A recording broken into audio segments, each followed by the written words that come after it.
Welcome to the Joy of Connecting, where modern professionals share stories of meaningful connection and how it can increase business success, unlock career growth, and create personal happiness. If you like what you hear today, get even more by following the Joy of Connecting on LinkedIn and subscribing to our newsletter that features tips from experts on how to network and connect with more meaning. Welcome back to the Joy of Connecting, everyone. I'm your host, Melissa, and I'm here today with Meg McWilliams. She is someone that I connected with, yay for connecting, over connection technology, you guys. She is building in a space that we know is important. We're all listening to the podcast. We're all here because we believe in the power of connections. Meg does too, and I'd love for her to say hello. And I think this may lead us to where we're going to go. But my first question is usually, who are you passionate about helping these days, Meg? I feel like that question kind of perfectly flies into what I'm building. Because what I'm building, I get to help connect so many different kinds of people. And so I think that answer changes maybe on a weekly basis, depending on who we're working with. But I think most recently, I'm super excited about helping creatives to find connections because it's just super fun to see what those connections elicit, right? Like what comes out of those connections is like very visual. Maybe I should kind of explain here what I do a little bit more so it makes sense. So I'm COO and co-founder of Gabi Goblin. As we were just talking about, it's an event networking application, and we use AI agents to actually create connections between people and intro them at events where they aren't usually able to find the person that they're looking for. So think like large conferences where there's thousands of people, you don't know who you're looking for or where they are. And it's really like you're looking for that needle in a haystack kind of situation. And you've paid thousands of dollars to be at this event sometimes to just kind of like be lonely and roam around a room not knowing what to do. The whole purpose of what we're building is to really give attendees what they're looking for. And attendees pretty much always want the number one thing they want from events is to find someone who's going to move the needle for them in business, in some kind of ROI way, or even just in friendship, right? But we really go to these events to make meaningful connections. And so many of the apps just don't actually facilitate that. So what we get to do is really fun because we are like the tools, the pick and axes around these events that make these connections happen.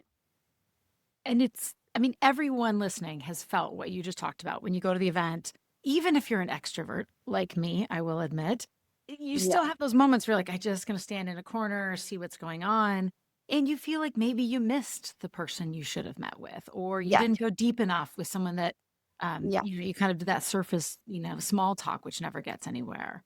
Yeah. And it's so frustrating, right? Because it's crazy that you could be in the exact same place at the exact same time, potentially standing right next to each other, right? And you just like didn't have the conversation deeply enough, or you didn't see each other. Like it's so easy to have those misconnections, and because it's pretty much just all luck, right? It's luck of the draw if you happen to like say the right thing or ask the right thing to get that information, or because maybe someone's also just tired. Maybe they just got off their plate.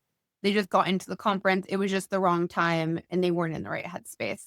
So there's so much. So you kind of came from a while back, you came sort of from the event space. What sparked this? I mean, I know you saw it in person. What sparked you to go from, there's a gap here, we could be doing this better, to I'm going to build something? Yeah. So actually my last company, so my background is in kind of events, community building, and also in like immersive technology, gaming, and virtual reality space. So I kind of have this weird intersection of events and tech that has always been in my background. My last company was actually a gaming company. It was a gaming studio where we were focused on making meaningful connections in multiplayer games. So thinking about how we can matchmake players in more kind of like personalized, intuitive ways to their play style to hopefully have kids who are spending, thousands of hours playing games. And so for some, it's the only place where they socialize. I mean, during COVID, it was the only outlet people had for socialization at scale. So really thinking about like, how can we make more friendships that are meaningful in these games? We sadly had to close down that studio about 2 years ago.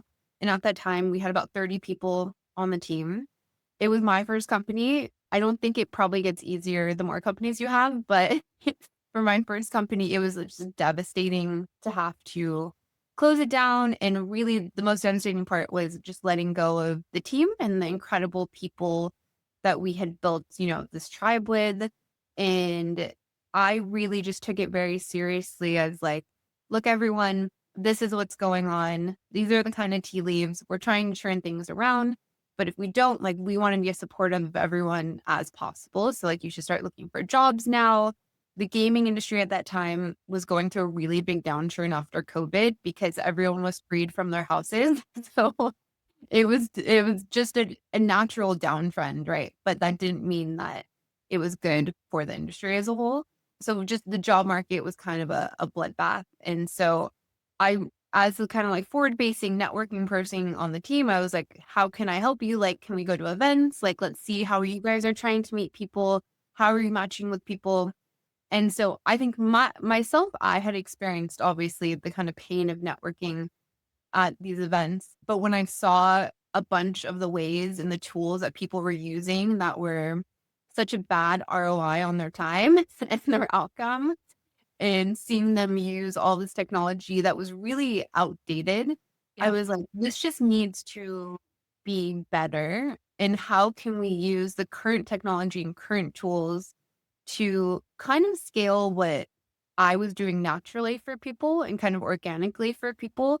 Like, how can you get enough information, enough personalization, and how can you really look at making intros at events and think of it more like how a friend makes intros for you at events, right? And why does that work well? And just kind of make it a more human experience, even though, yes, we're using AI, we can actually make it more like a companion, a friend, an assistant who's helping you to go and make those meetings valuable. Just because I'm very curious, because we do so much of this naturally as humans. Yeah. What could you share maybe like one insight that you found as you've built in this way that you really figured out how to take from the real world into technology? Because I think that's a very hard gap to jump. Yeah. So, I mean, I think for me, when I thought about the best intros that I get and how I communicate with friends, it's not usually like a lot of the event apps, right, make you download an additional event app that you need. Right. That's Which just like we're all sick of. pilot for that one event and it's not natural. And then you never check that inbox of that app, right? And then if you do, it's usually like hundreds of notifications and messages that make you just then close the app and never look at it. And probably delete it until the next event Yeah. when you have to re-add it. I think we've all done that. Yes. Yeah. So I think the biggest learning was like meet people where they are and the tools that they're already utilizing. So for example, Gabi, who's our current main AI agent that assists people in making connections. As soon as you sign up and you opt in, Gabi just sends you a text on your phone number like a friend would, being like, hey, I know you're going to GDC or whatever event you're going to. Who can I help you meet? What are you looking for? What are you currently working on right now? What are your main like KPIs or objectives you're trying to hit? What are you passionate about? So very similar to like a conversation that you have with a friend. I think mimicking that kind of dialogue, it gets much more interesting information that leads to much more meaningful connections than when you're on an app and you're pressing like, I like mobile gaming or I like, it just becomes this very like flat experience in a lot of the apps. Whereas conversations Yeah. leave room for surprises or leave rooms for things in the conversation that you wouldn't imagine someone would bring up. And I think that's really key, like leaving room in conversation for those little nuggets to come up. That's like, oh, Melissa loves, going to Christmas markets and having like bong show or I don't know how, whatever. And then Meg also randomly mentioned this, like all those little things that could make the connection that you might not see right away. Yeah, that's beautifully done. And in my experience with Gabi, it worked just like that. I mean, I chose to do it through text. I think there might have been an option to phone call as well. And the texting, well, let's be honest. I'm on the older generation who does not pick up my phone ever. I don't want to, I don't want to talk to anyone. Yeah. And so being able to kind of text async and just have this, what felt like a conversation about what I was interested in, made it so easy then on my end from the user perspective. I loved your point about meet people where they are and kind of build the product based on what people are going to do, not what you want to force them to do. Yeah, exactly. And I think just, yeah, making it as easy as possible, like for the texting, right? Because as you were mentioning, we have a voice component where people can call, or we have the texting. Most people opt in, almost 90% opt into texting because they can do it asynchronously, right? I can start in the morning, continue the conversation at night when I'm in between things. So it's Mhm. really about also just making it as little painful as possible for people to get through. And This is product development, right? Like, yeah, that's the main goal and hope with the product for sure. now I've got a heavy question because I was at a company that also, your first company in the connection space, even within gaming. Yeah. My previous company, Matcha, was in the connection space with making matched introductions. It's not an easy industry to build in. No. There's not a lot of dollars flying around. A lot of us are in it because we so deeply believe in it. Yeah. How are you doing in that space? How are you as a founder? I had another founder, David Kobrowski. He's also in that space. I think Mhm. it's interesting to see people that are choosing to build in an area that isn't just, money's rolling in the door, let's all build products on top of each other kind of thing. How are you doing as a founder in the connection space? What have you found? What have you learned? Yeah. So I think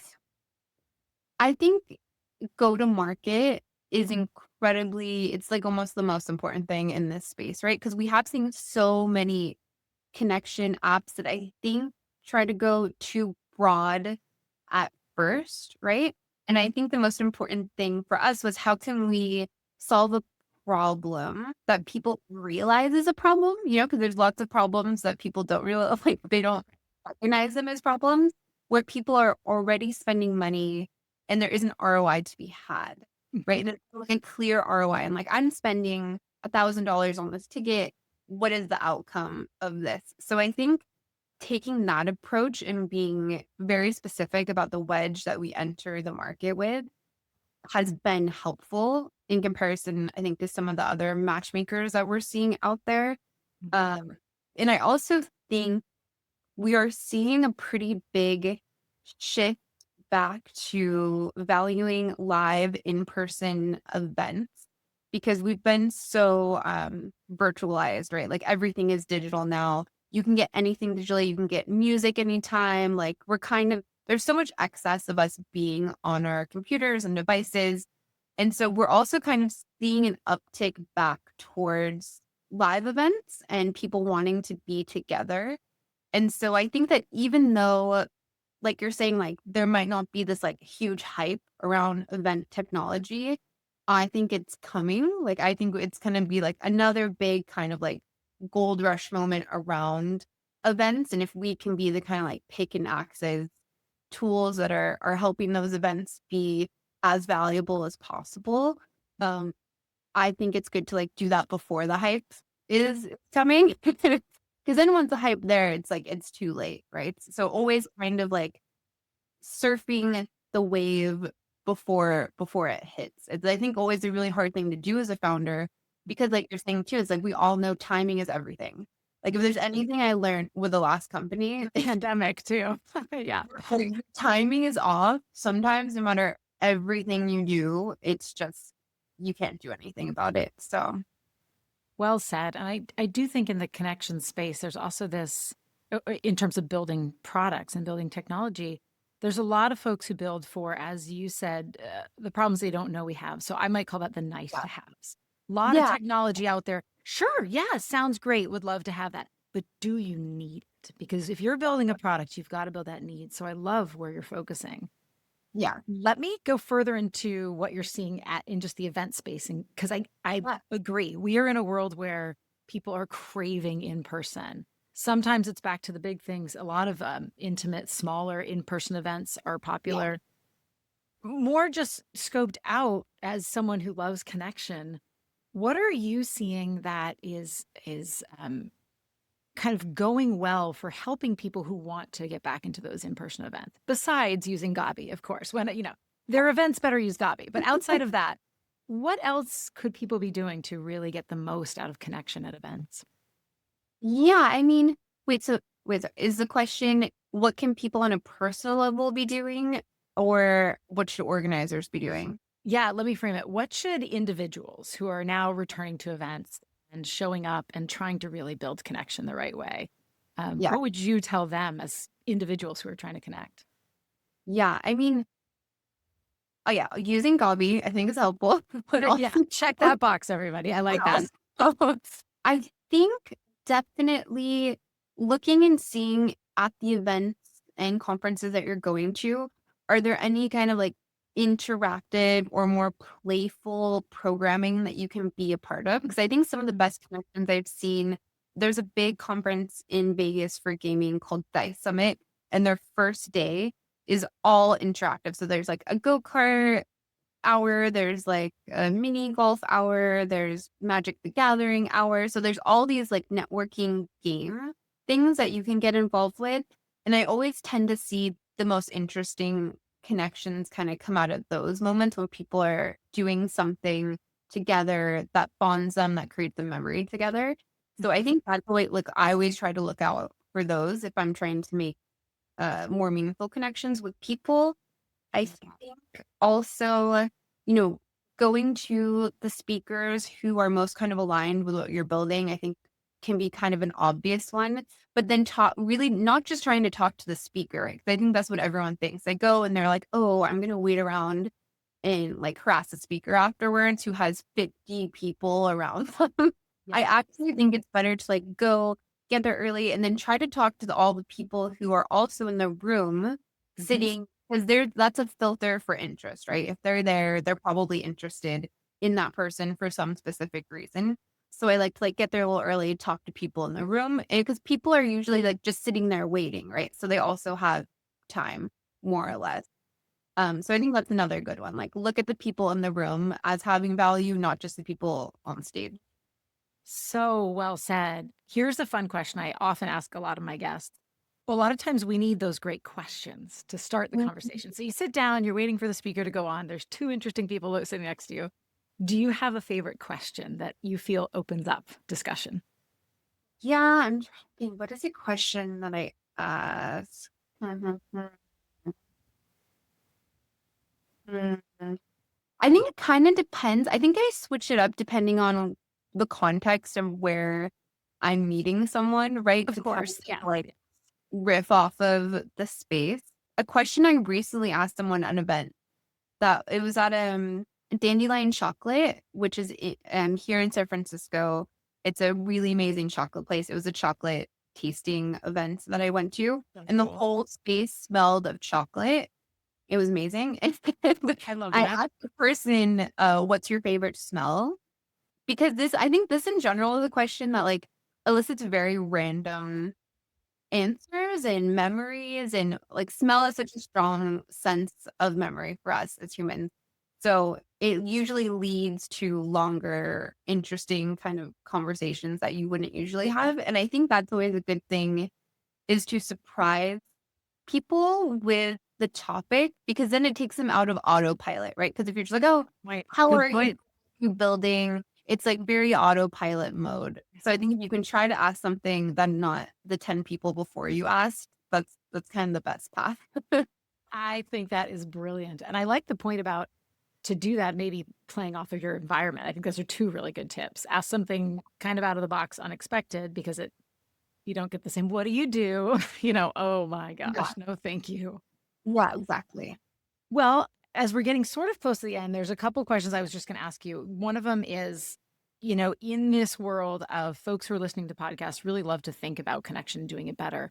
What's one lesson that you've learned kind of over the years about really connecting well, specifically with other humans, even if AI is in the background? Yeah.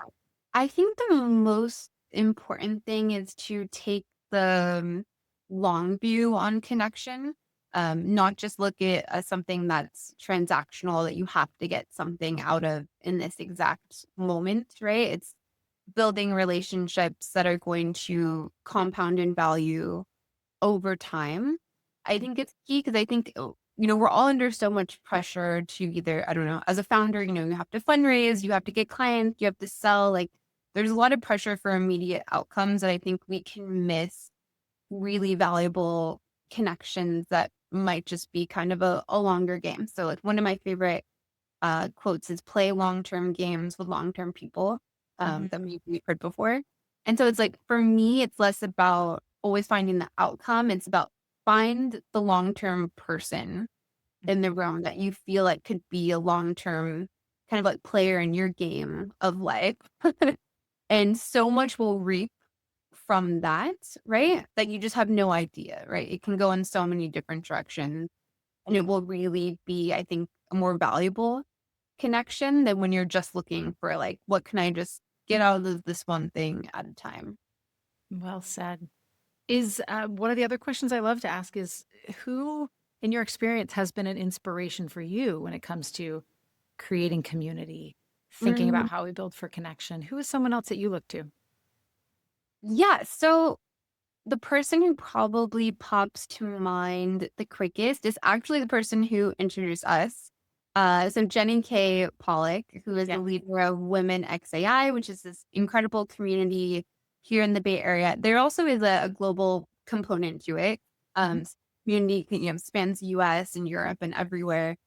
She's actually one of the first person I met when I came to San Francisco. I was organizing a women in AI panel. And I was looking for more people, executives and women who would want to come speak on it. I randomly, I don't think, maybe I saw her on LinkedIn or I found her email. I don't know what I did, but I got her email. I emailed her randomly and was like, hey, do you know any women? She was like, I'm hosting an event like tonight if you want to stop by and you can meet some people. I walked in, I knew nobody. And she right away just like grabbed my hand, walked me around, introduced me to like 10 incredible women. And she is just like the embodiment of what I hope Gabi is one day. Like she is. She's so incredibly genuine about the connections that she's making. She has such a good sense about also, I think, vibe of how different people will interact. And truly is just like always thinking of others in the most incredible way. So huge fan. And yeah, when Gabi grows up, I'm hoping she becomes Jenny. Before I let you go back to your busy day, where can people find out more about you and, of course, about Gabi Goblin, anything you're working on? Yeah, so you can go to gabigoblin.com or you can also shoot me an email. My email is meg@unproductive.ai. And I mean, we're really looking for more event organizers or conference organizers who would want to partner with Gabi. We're focusing more so in the next year on larger events, like over 1,000 people. We just recently did the Mr. Beast conference, which was in Dallas, which is a big, basically content creator summit called Bit Summit. And so we're also really trying to focus more on creative conferences and events. As I mentioned in the very beginning, in the creative space, I think there's so much opportunity that comes out of these connections that are made, whether it's from like collaborating or, finding publishers or finding funders. Like there's so many different kind of like spokes of that connection wheel. So while we definitely work with every industry, working more in kind of like the gaming and creative space is the first kind of focus that we're going after, also given our backgrounds and just connections in the space. Definitely feel free to reach out and happy to chat with anybody. Thank you so much for coming today. I feel like we probably owe each other another offline conversation. Just founder life in this space. Your time as a founder has been really valuable. So thank you for being here today. Thank you for having me for the amazing conversation. Thanks for tuning in. If you enjoyed the episode, please leave a review to help us reach more listeners. Have a story of your own to share or know someone who should be on the show? Visit www.joyofconnect.ing and let us know. Now go send a short message to someone you've been meaning to connect with. You never know where it might lead.